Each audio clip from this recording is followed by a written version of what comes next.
Members of Congress, I now have the high privilege and distinct honor of presenting to you His Excellency Benjamin Netanyahu, Prime Minister of Israel. Thank you.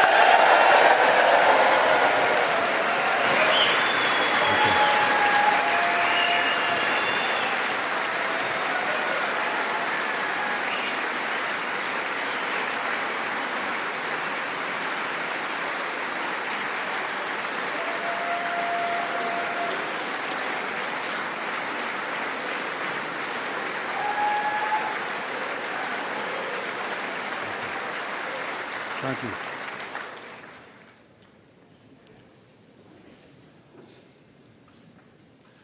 Speaker of the House, Mike Johnson, Senator Ben Cardin,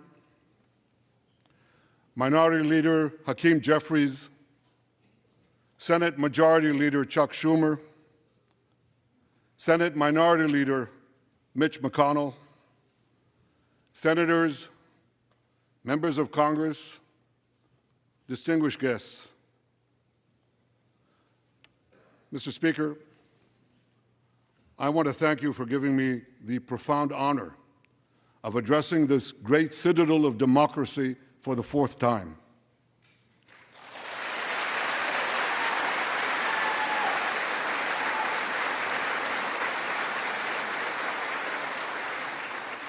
We meet today at a crossroads of history. Our world is in upheaval. In the Middle East, Iran's axis of terror confronts America, Israel, and our Arab friends. This is not a clash of civilizations. It's a clash between barbarism and civilization.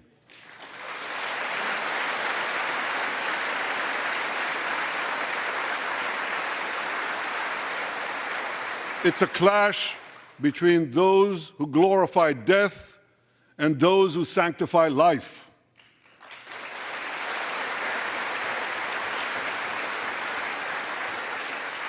For the forces of civilization to triumph, America and Israel must stand together.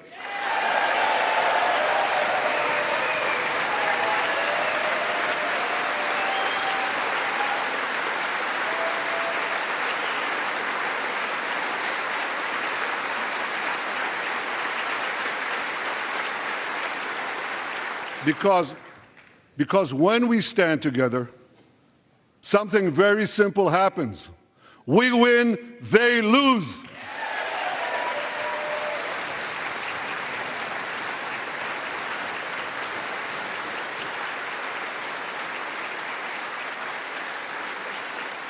And my friends, I came to assure you today of one thing: we will win.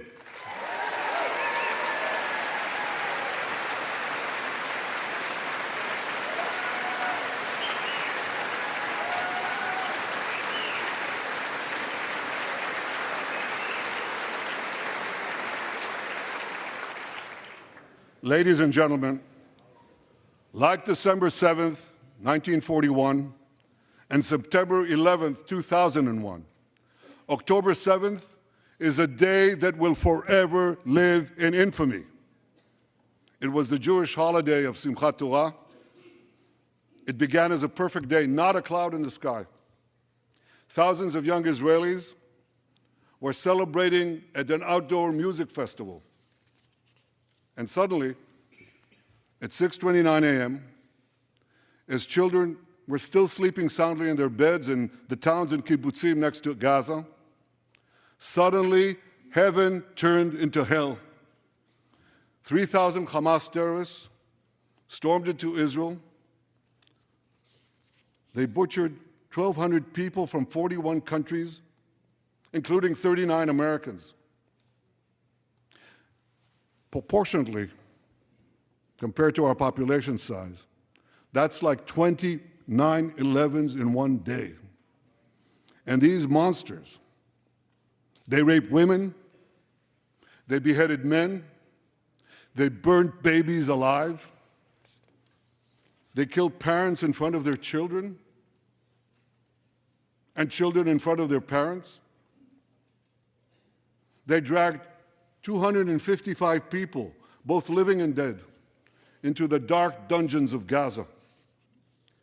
Israel has already brought home 135 of these hostages, including 7 who were freed in daring rescue operations.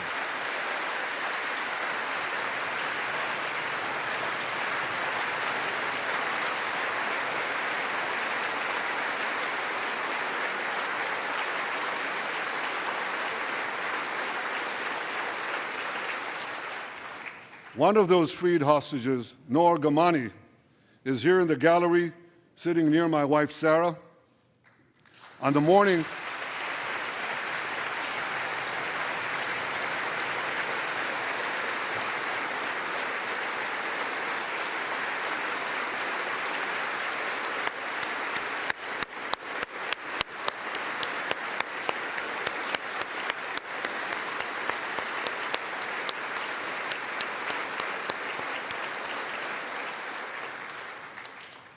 the morning of October 7th, the entire world saw Noah's look of desperation as she was violently abducted to Gaza on the back of a motorcycle.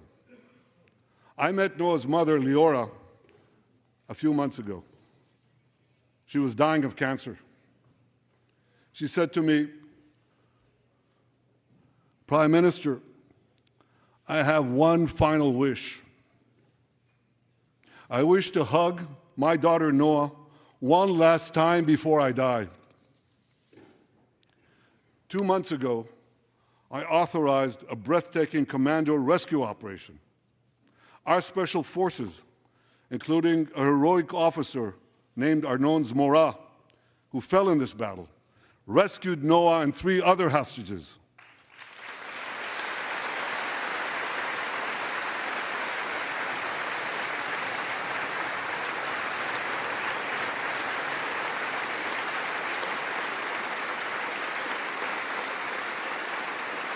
Noah,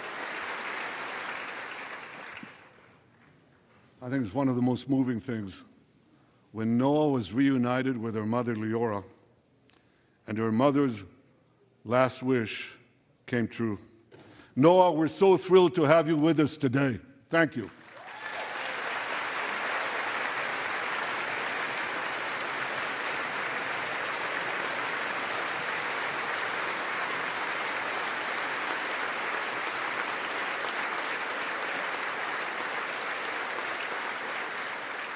Many hostage families are also here with us today, including Eliyahu Bibas. Eliyahu Bibas is the grandfather of those 2 beautiful red-headed boys, the Bibas boys, toddlers. And they were taken hostage with their mother and Eliyahu's son. The entire family was taken hostage. 2 beautiful red-haired children taken hostage. What monsters. And with us also is Iris Chaim, whose son, Yotam, bravely escaped Hamas captivity with 2 other Israelis, and tragically they were killed, making their way back to our lines. We have with us also the families of American hostages. They're here.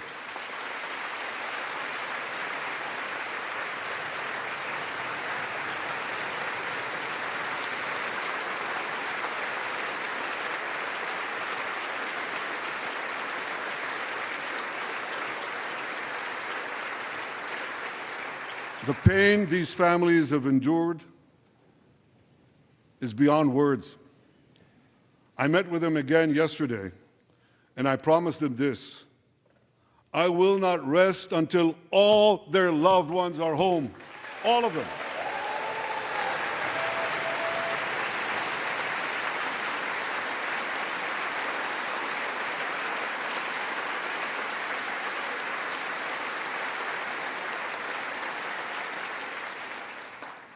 As we speak, we're actively engaged in intensive efforts to secure their release, and I'm confident that these efforts can succeed. Some of them are taking place right now.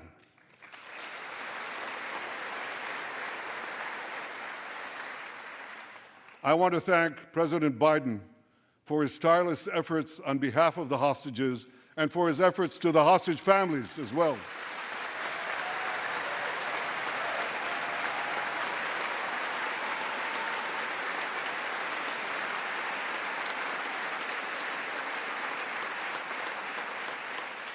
I thank President Biden for his heartfelt support for Israel after the savage attack on October 7th. He rightly called Hamas sheer evil. He dispatched 2 aircraft carriers to the Middle East to deter a wider war.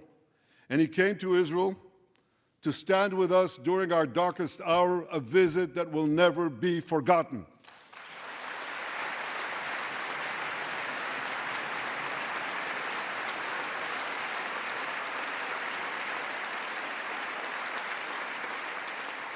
President Biden and I have known each other for over 40 years. I want to thank him for half a century of friendship to Israel and for being, as he says, a proud Zionist. Actually, he says, a proud Irish-American Zionist.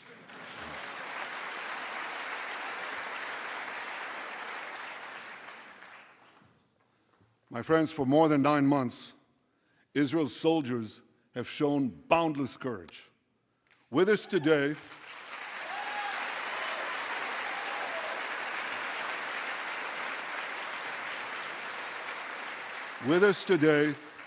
is Lieutenant Avichai Reuven.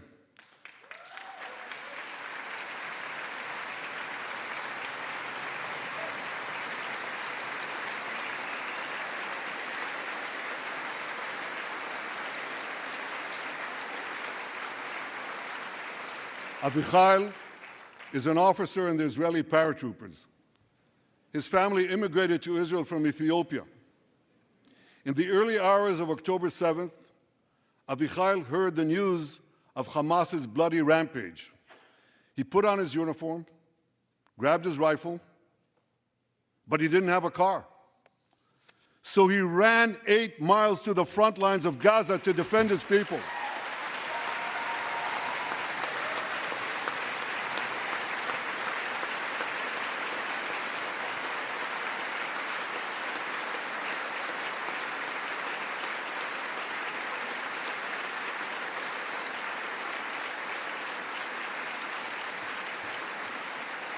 You heard that right. He ran 8 miles, came to the front lines, killed many terrorists, and saved many, many lives. Avichai, we all honor your remarkable heroism. Another Israeli is with us here today, and he's stand up right next to Avichai. This is Master Sergeant Ashraf al-Bakhiri.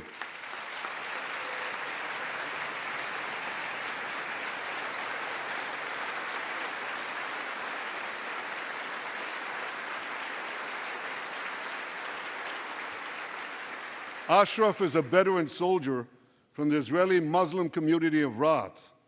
On October 7th, Ashraf, too, killed many terrorists. First, he defended his comrades in the military base, and he then rushed to defend the neighboring communities, including the devastated community of Kibbutz Be'eri. Like Ashraf,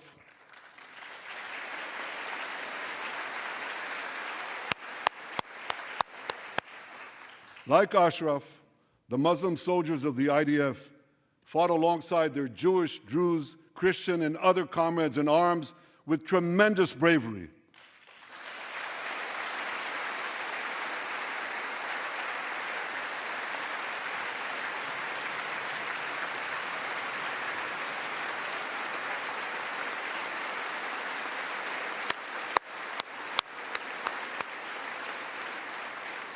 A third hero, Lieutenant Asa Sofer, is also here with us.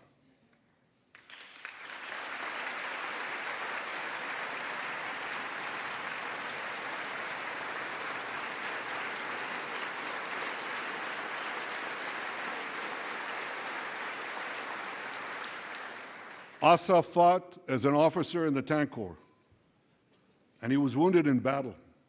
He was wounded in battle while protecting his fellow soldiers from a grenade. He lost his right arm and the vision in his left eye. He's recovering, and incredibly, within a short time, Asa will soon return to active duty as a commander of a tank company.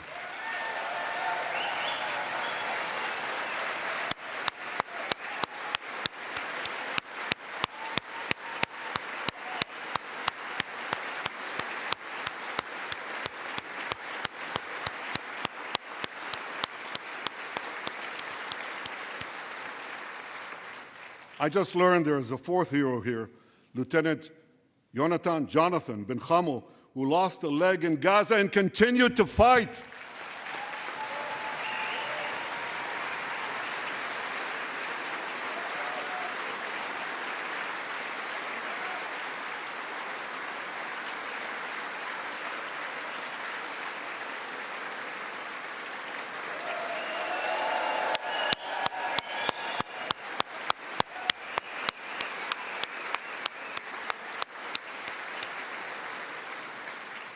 My friends, these are the soldiers of Israel, unbowed, undaunted, unafraid.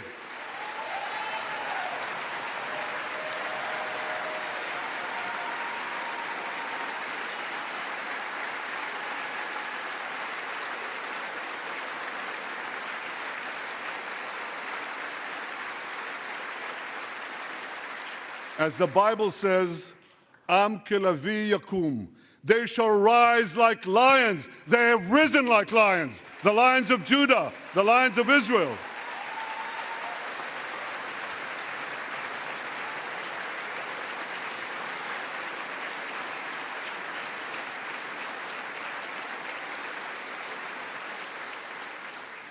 Ladies and gentlemen, the men and women of the IDF come from every corner of Israeli society.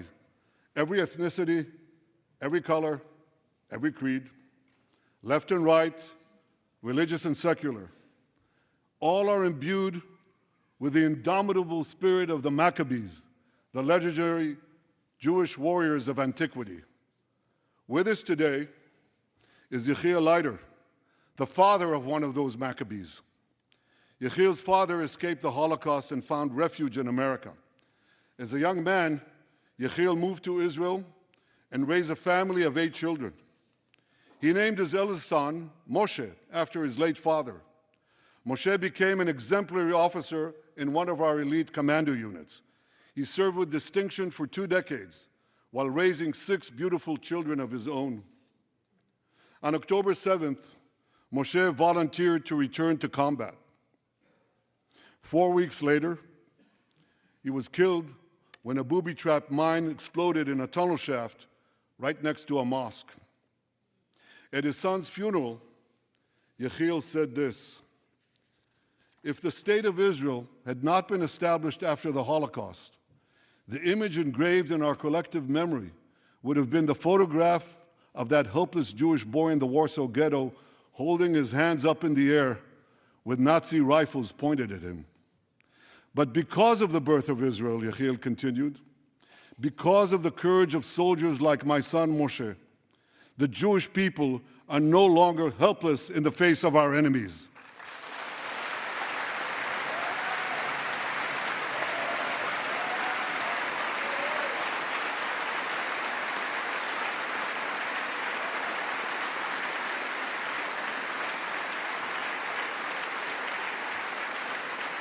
Yechiel, please rise so we can honor your son's sacrifice. And I pledge to you and to all the bereaved families of Israel, some of whom are in this hall today, the sacrifice of your loved ones will not be in vain.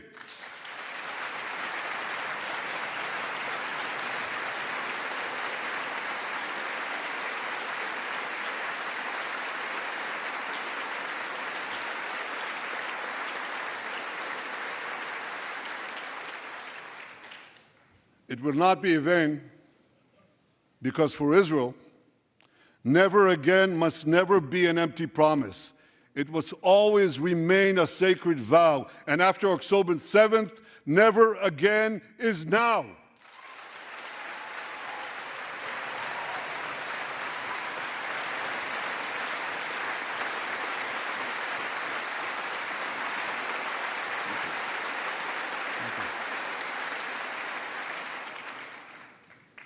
My friends, defeating our brutal enemies requires both courage and clarity. Clarity begins by knowing the difference between good and evil. Yet incredibly, many anti-Israel protesters, many choose to stand with evil. They stand with Hamas. They stand with rapists and murderers. They stand with people who came into the kibbutzim, into a home. The parents hid the children, the two babies, in the attic, in a secret attic. They murder the families, the parents. They find the secret latch to the hidden attic, and then they murder the babies. These protesters stand with them. They should be ashamed of themselves.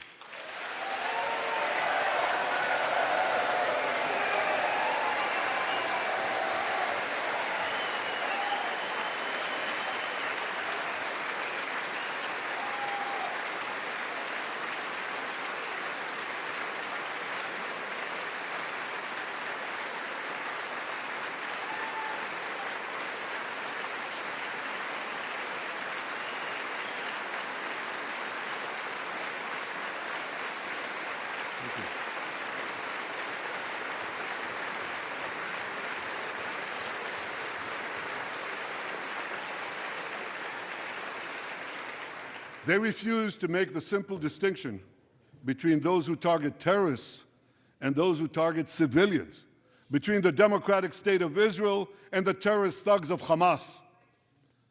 We recently learned from the National Security Director, U.S. Director of National Intelligence, that Iran is funding and promoting anti-Israel protests in America. They want to disrupt America. So these protesters burn American flags even on the 4th of July. And I wish to salute the fraternity brothers at the University of North Carolina who protected the American flag against these anti-Israel protesters.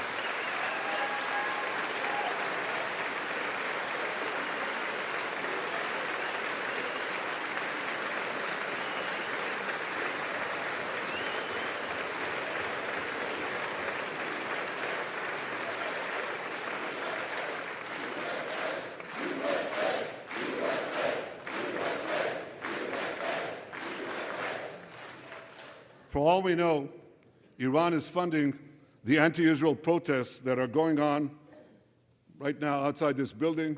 Not that many, but they're there, and throughout the city. Well, I have a message for these protesters. When the tyrants of Tehran, who hang gays from cranes and murder women for not covering their hair, are praising, promoting, and funding you, you have officially become Iran's useful idiots.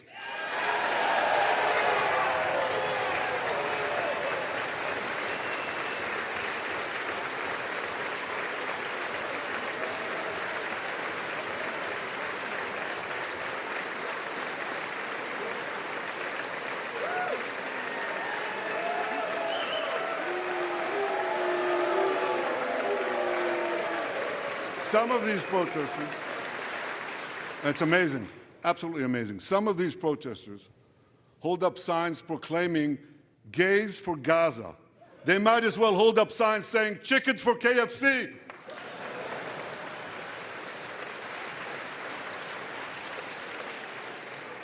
These protesters chant from the river to the sea, but many don't have a clue what river and what sea they're talking about. They not only get an F in geography, they get an F in history. They call Israel a colonialist state. Don't they know that the land of Israel is where Abraham, Isaac, and Jacob prayed, where Isaiah and Jeremiah preached, and where David and Solomon ruled?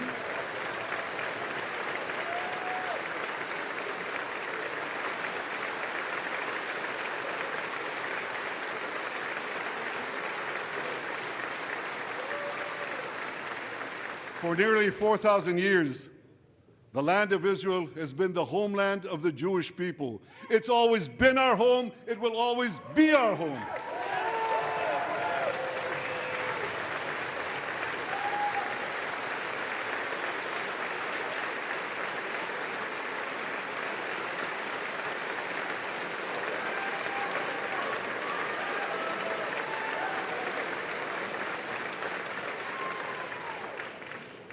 It's not only the campus protesters who get it wrong. It's also the people who run those campuses. 80 years after the Holocaust, 80 years after the Holocaust, the presidents of Harvard, Penn, and I'm ashamed to say my alma mater, MIT, couldn't bring themselves to condemn the calls for the genocide of Jews. You remember what they said? They said, it depends on the context. Well, let me give these befuddled academics a little context.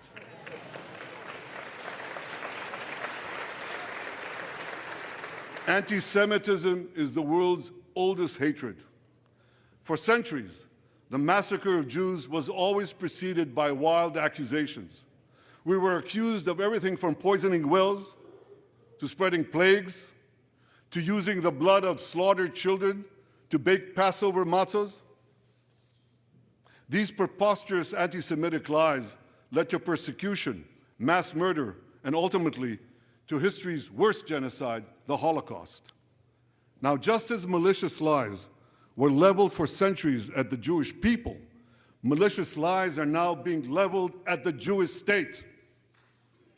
No, don't applaud. Listen. The outrageous slanders that paint Israel as racist and genocidal are meant to delegitimize Israel, to demonize the Jewish state, and to demonize Jews everywhere. And no wonder we've witnessed an appalling rise of anti-Semitism in America and around the world. My friends, whenever and wherever we see the scourge of anti-Semitism, we must unequivocally condemn it and resolutely fight it, without exception.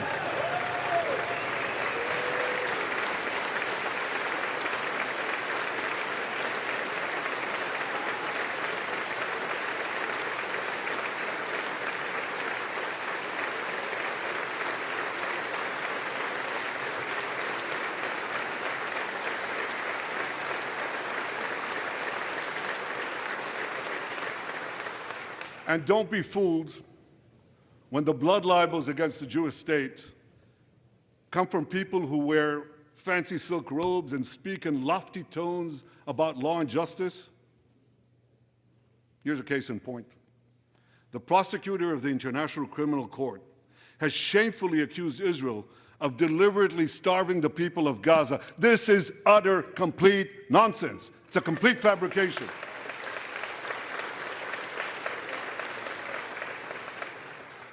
Israel has enabled more than 40,000 aid trucks to enter Gaza. That's 500,000 tons of food, and that's more than 3,000 calories for every man, woman, and child in Gaza. If there are Palestinians in Gaza who aren't getting enough food, it's not because Israel is blocking it, it's because Hamas is stealing it.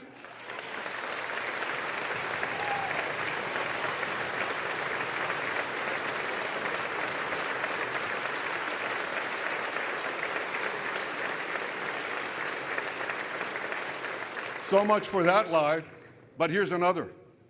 The ICC prosecutor accuses Israel of deliberately targeting civilians. What in God's green earth is he talking about? The IDF has dropped millions of flyers, sent millions of text messages, made hundreds of thousands of phone calls to get Palestinian civilians out of harm's way. But at the same time, Hamas does everything in its power to put Palestinian civilians in harm's way. They fire rockets from schools, from hospitals, from mosques. They even shoot their own people when they try to leave the war zone. A senior Hamas official, Fatri Hamad, boasted, listen to this, he boasted that Palestinian women and children excel at being human shields. His words, excel at being human shields. What monstrous evil. For Israel, every civilian death is a tragedy. For Hamas, it's a strategy. They actually want Palestinian civilians to die so that Israel will be smeared in the international media and be pressured to end the war before it's won. This would enable Hamas to survive another day and, as they vowed, to carry out October 7th again and again and again. Well, I want to assure you, no matter what pressure is brought to bear, I will never allow that to happen.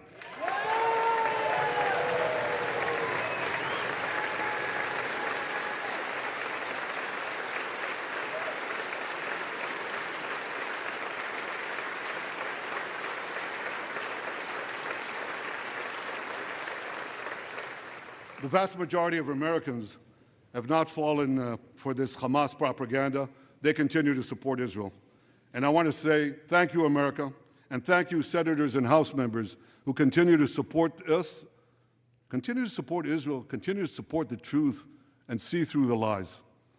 But as for the minority that may have fallen for Hamas's con's job, I suggest you listen to Colonel John Spencer. John Spencer is head of urban warfare studies at West Point. He studied every major urban conflict. I was going to say in modern history. He corrected me, no, in history. Israel, he said, has implemented more precautions to prevent civilian harm than any military in history and beyond what international law requires.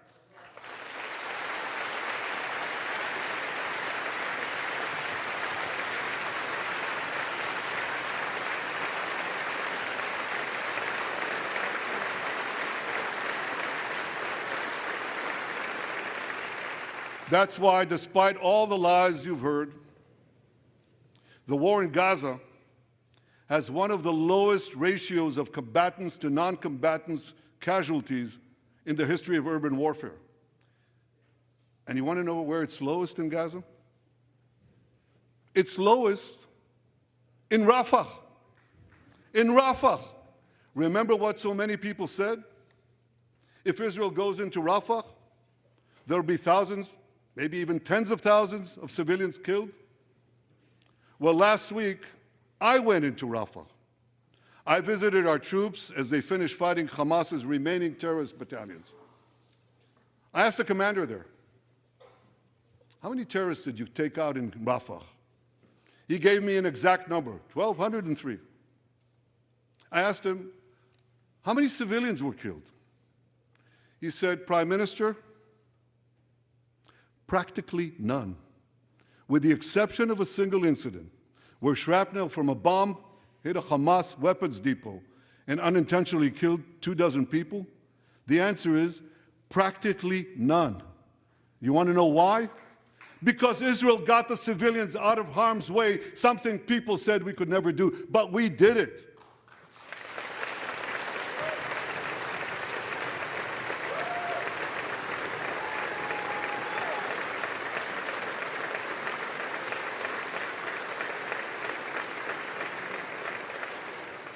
These heroes here today, the heroic soldiers of Israel, should not be condemned for how they're conducting the war in Gaza. They should be commended for it.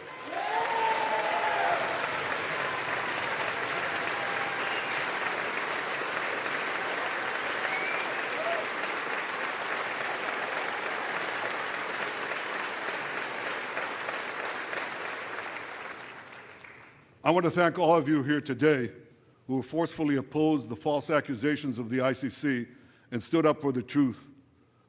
These lies are not only libelous, they're downright dangerous. The ICC is trying to shackle Israel's hands and prevent us from defending ourselves. And if Israel's hands are tied, America is next. And I'll tell you what else is next. The ability of all democracies to fight terrorism will be imperiled. That's what's on the line. So let me assure you, the hands of the Jewish state will never be shackled. Israel will always defend itself.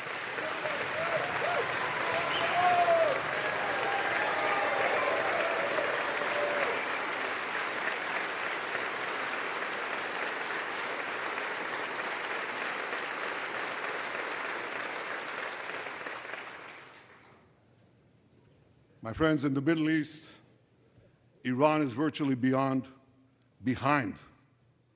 all the terrorism, all the turmoil, all the chaos, all the killing. And that should come as no surprise. When he founded the Islamic Republic, Ayatollah Khomeini pledged We will export our revolution to the entire world. We will export the Islamic revolution to the entire world.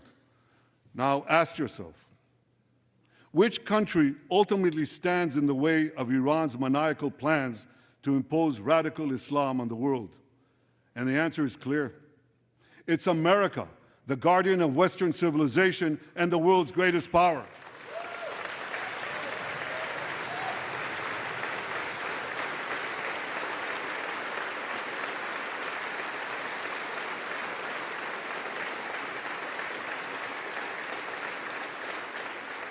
That's why Iran sees America as its greatest enemy.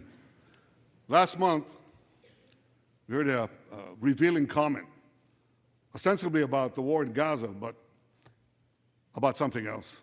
It came from the foreign minister of Iran's proxy, Hezbollah, and he said this: "This is not a war with Israel. Israel," he said, "is merely a tool. The main war, the real war, is with America." Iran's regime has been fighting America from the moment it came to power. In 1979, it stormed the American embassy. It held scores of Americans hostage for 444 days. Since then, Iran's terrorist proxies have targeted America in the Middle East and beyond. In Beirut, they killed 241 U.S. servicemen. In Africa, they bombed American embassies. In Iraq, they supplied explosives to maim and kill thousands of American soldiers. In America, they actually sent death squads. They sent death squads here to murder a former Secretary of State and a former National Security Advisor. And as we recently learned, they even brazenly threatened to assassinate President Trump. But Iran understands that to truly challenge America, it must first conquer the Middle East. And for this, it uses its many proxies, including the Houthis, Hezbollah, and Hamas. Yet in the heart of the Middle East, standing in Iran's way, is one proud pro-American democracy, my country, the State of Israel.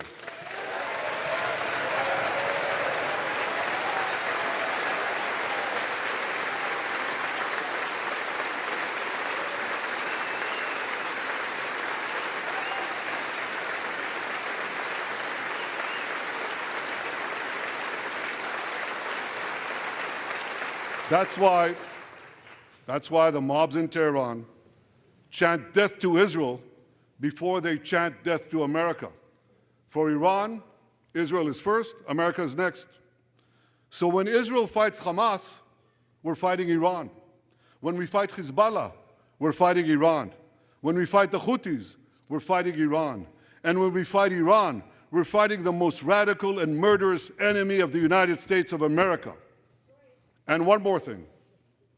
When Israel acts to prevent Iran from developing nuclear weapons that could destroy Israel and threaten every American city, every city that you come from, we're not only protecting ourselves, we're protecting you.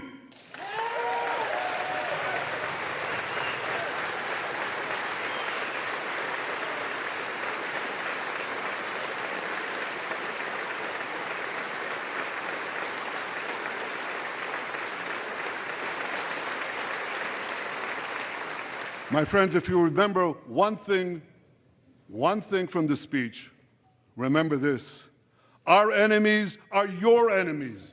Our fight is your fight, and our victory will be your victory.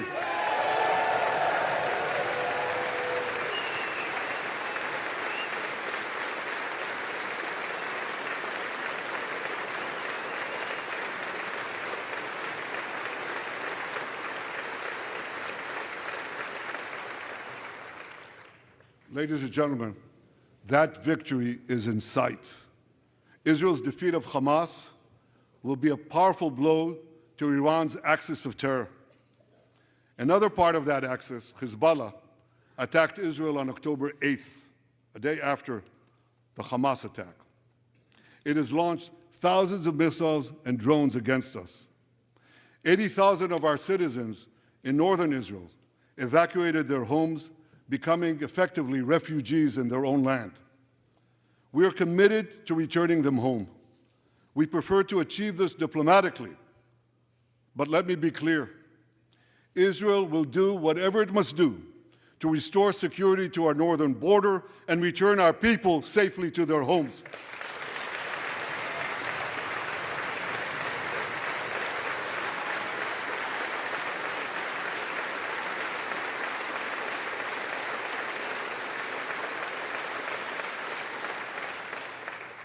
Last Friday, a third Iranian proxy, the Houthis, attacked Tel Aviv with a deadly drone. It exploded a few hundred feet from the American consulate, killing one person and injuring 9. On Saturday, I authorized a swift response to that attack. All our enemies should know this. Those who attack Israel will pay a very heavy price. And as we defend ourselves,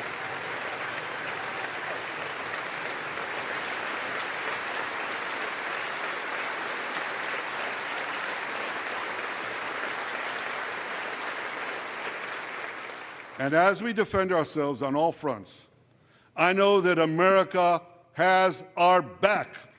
And I thank you for it. All sides of the aisle, thank you.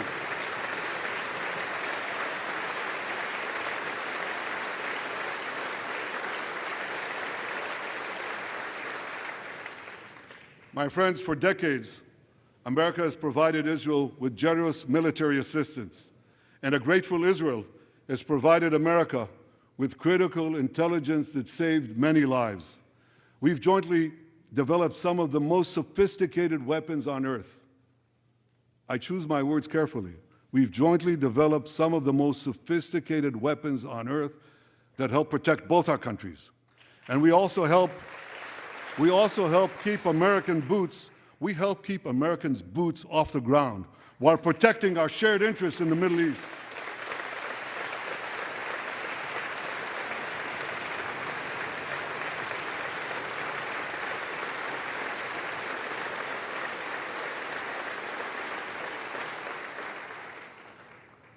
I deeply appreciate America's support, including in this current war. But this is an exceptional moment. Fast-tracking U.S. military aid can dramatically expedite an end to the war in Gaza and help prevent a broader war in the Middle East. In World War II, as Britain fought on the front lines of civilization, Winston Churchill appealed to Americans with these famous words: "Give us the tools and we'll finish the job." Today, as Israel fights on the front line of civilization, I too appeal to America. Give us the tools faster and we'll finish the job faster.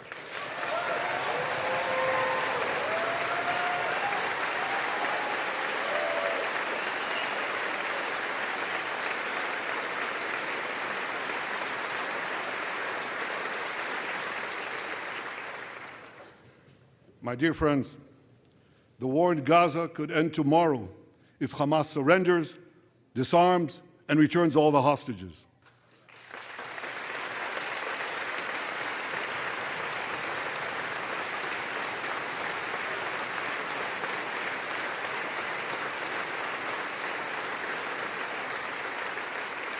But if they don't, Israel will fight until we destroy Hamas's military capabilities, end its rule in Gaza, and bring all our hostages home.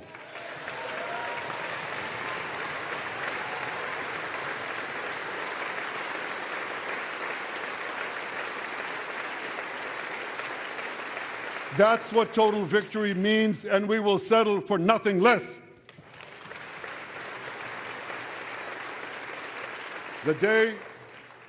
The day after we defeat Hamas, a new Gaza can emerge. My vision for that day is of a demilitarized and de-radicalized Gaza. Israel does not seek to resettle Gaza, but for the foreseeable future, we must retain overriding security control there to prevent the resurgence of terror, to ensure that Gaza never again poses a threat to Israel.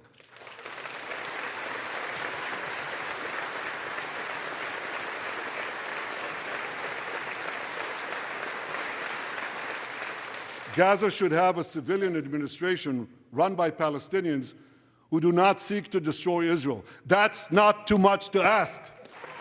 It's a fundamental thing that we have a right to demand and to receive.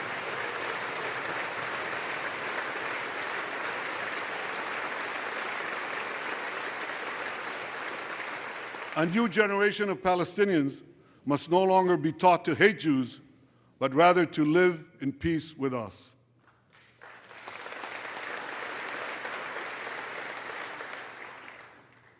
Those twin words, demilitarization and de-radicalization, those two concepts were applied to Germany and Japan after World War II, and that led to decades of peace, prosperity, and security.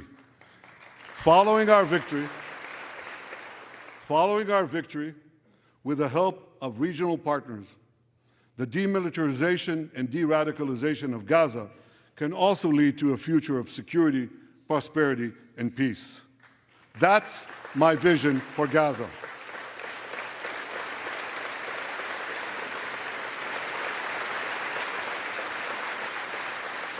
Now, here's my vision for the broader Middle East. It's also shaped in part by what we saw in the aftermath of World War II. After that war, America forged a security alliance in Europe to counter the growing Soviet threat. Likewise, America and Israel today can forge a security alliance in the Middle East to counter the growing Iranian threat.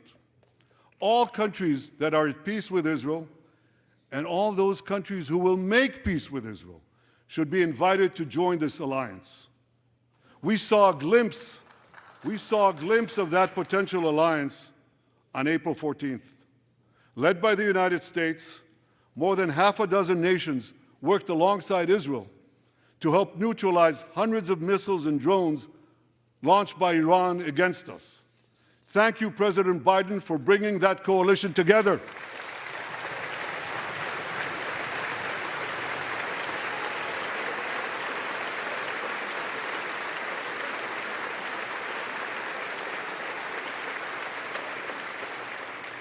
The new alliance I envision would be a natural extension of the groundbreaking Abraham Accords. Those accords saw peace forged between Israel and 4 Arab countries, and they were supported by Republicans and Democrats alike. We could call,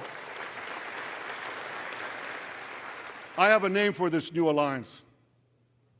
I think we should call it the Abraham Alliance.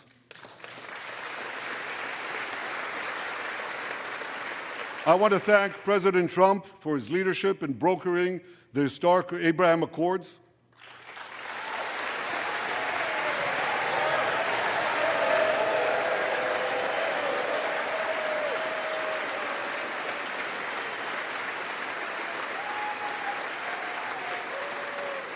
Like Americans, Israelis were relieved that President Trump emerged safe and sound from that dastardly attack on him, dastardly attack on American democracy. There is no room for political violence in democracies.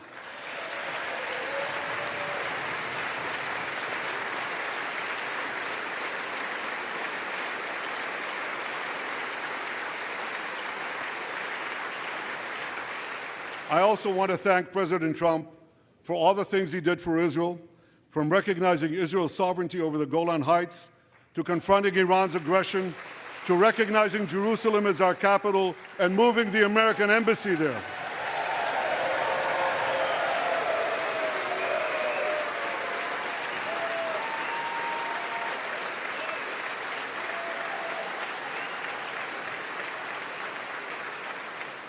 That's Jerusalem, our eternal capital, never to be divided again.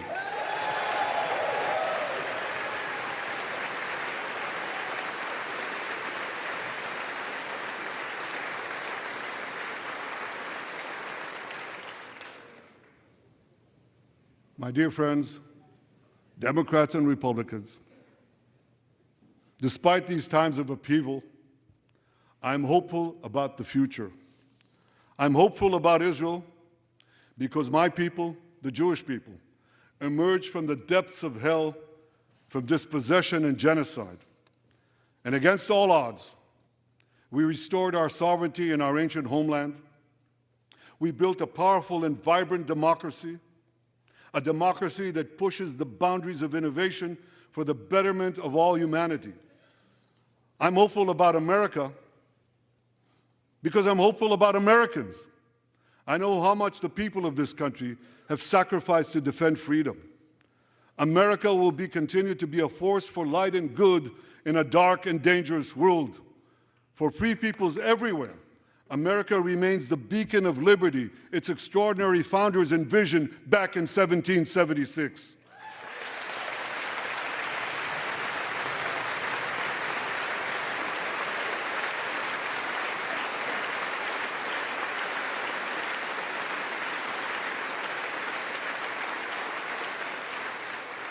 Working together, I'm confident that our two nations will vanquish the tyrants and terrorists who threaten us both.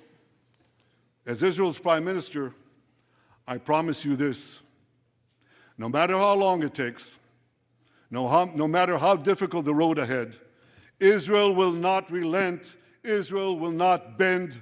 We will defend our land, we will defend our people, we will fight until we achieve victory. Victory over liberty, rather victory of liberty over tyranny, victory of life over death, victory of good over evil. That's our solemn commitment.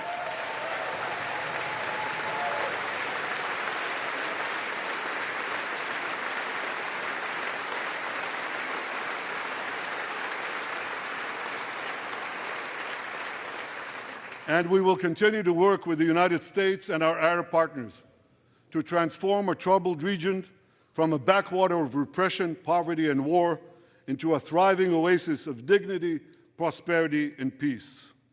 In this noble mission, as in many others, Israel will always remain America's indispensable ally. Through thick and thin,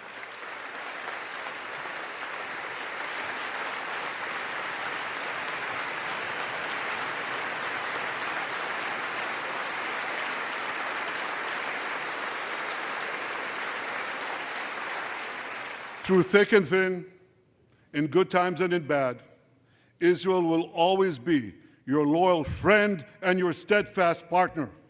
On behalf of the people of Israel, I came here today to say, thank you, America. Thank you for your support and solidarity. Thank you for standing in Israel, with Israel, in our hour of need. Together we shall defend our common civilization. Together, we shall secure a brilliant future for both our nations.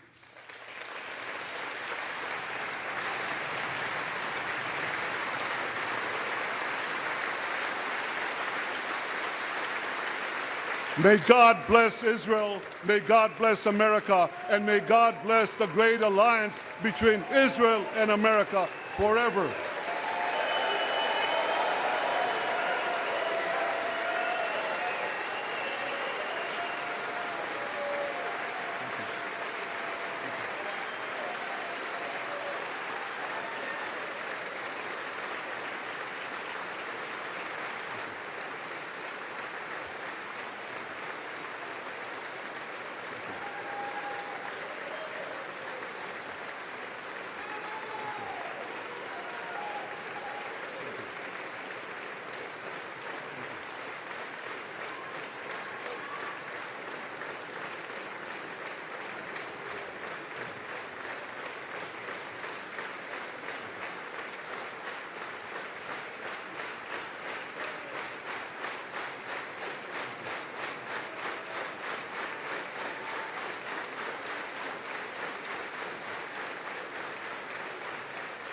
Thank you.